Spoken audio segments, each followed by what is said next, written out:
25 वर्ष तलर घटना।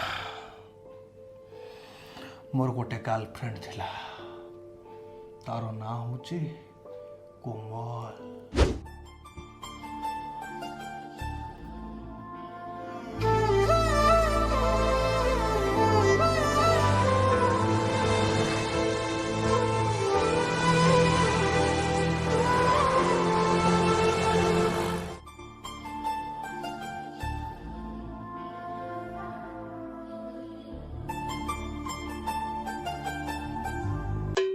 बापा तुम गर्लफ्रेंड थे?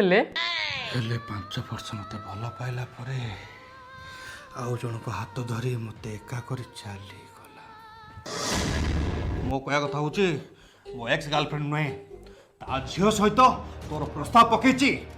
आउ काली मो एक्स गर्लफ्रेंड आगे तू से झियो को पहा बुनी बोली मना करिका